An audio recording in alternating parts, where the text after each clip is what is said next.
Good day, friends. Today we are doing Prada Luna Rossa DOG, launched in 2012 under the nose of Daniela Andrea, who did the other Luna Rossa blending as well. And the word, of course, the word Luna Rossa, some common, I don't know how famous a word is it. I believe it's Italian. Luna stands for moon and Rosa stands for red. So Red Moon, one of their sailing teams. So that was the concept or the inspiration behind this line, starting in 2012. Okay, this has a relatively straightforward composition and notes.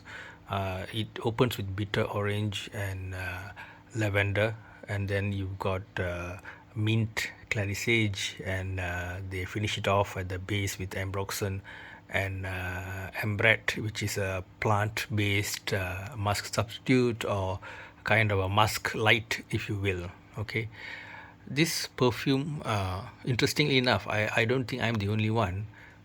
When sort of going to the aisle having the Prada Luna Rossa collection, most people, it seems, go for the typical ocean or carbon or even black. And oftentimes, this original Luna Rossa is, toilet is sort of in the background. Before I forget the price, guys. The price is for this 100 ml bottle. I got it for about 100, yeah, about $100, 105 US dollars. Okay, right. So now that we are done with the price, so now back to the my take on this. I found that the others in the line, Ocean, Black, and all those things, they are a bit louder. They call out to you. The opening are a bit more dynamic, and of course, they are more recent launches, so more in line with the trend and whatnot. The post Dior Sauvage, how to say, phenomena, all these things. Because if you see the Luna Rossa Ocean bottle, you can see the whole blue thing, being brought to the forefront. So I, like many others, put this in the back burner. We got all those more louder, those that more noisier, you can say, openings first. But since I wanted to complete my set, of course I don't have the white Prada Luna Rossa EO Sport, I think, if I'm not mistaken, it's called, and there's another limited edition one. I never got around to that.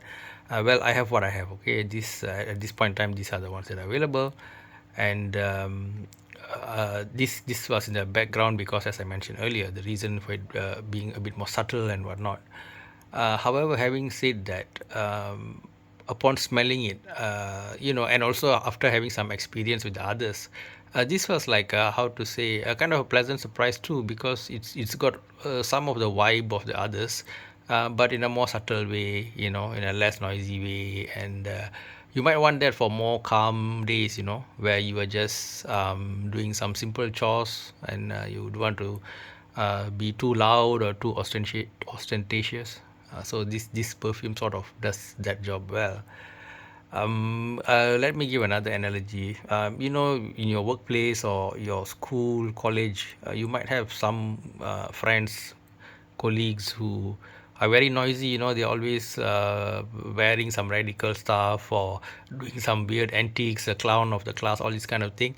So initially, you might be attracted to them in the sense that you hang out with them, you communicate with them, you get to know them because they are the more louder people. Then suddenly, after some time, say working in the place, you realize after say 5 6 months, hey, there's always that guy who wears a crisp white shirt and a very decent looking, maybe speaks a few words, cracks some jokes, but it's not too ostentatious, very very understated kind of a guy.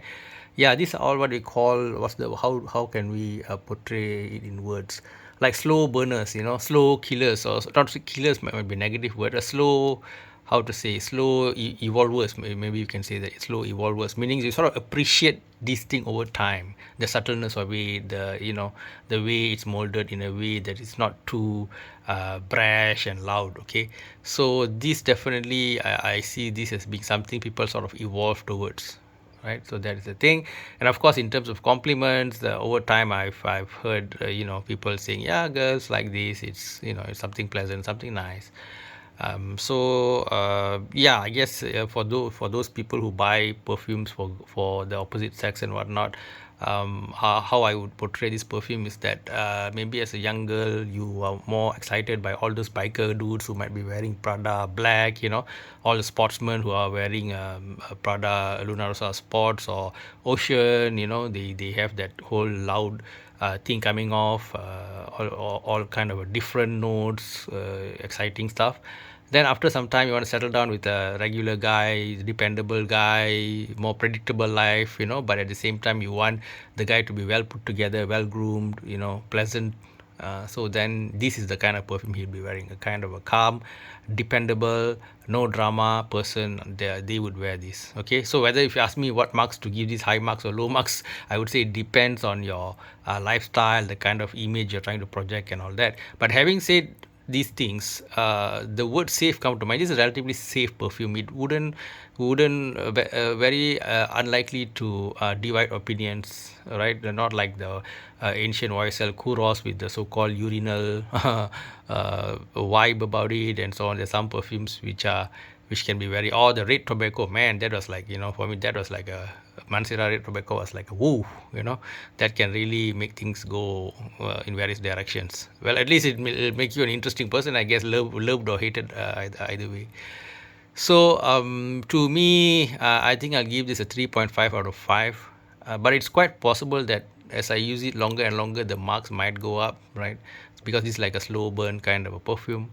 The hint of mint and clary sage done quite, because clary sage and certain herbs, if they are not balanced carefully, they can go in the direction of, you feel like you're taking a pile of dust from a warehouse and sort of throwing it on yourself. It can get into, because some greens, some of these how to say, herbs, right? They also, you might remember having some stale herbs in your house which are already expired, or sometimes some dry weed, some kind of vegetativeness and so on. So plants are not necessarily positive. Sometimes they can have the negative spin as well, those decaying stuff and all. So the perfumers or the noses have to be careful that they don't trip over and go into the too much of negative connotation of the herbs.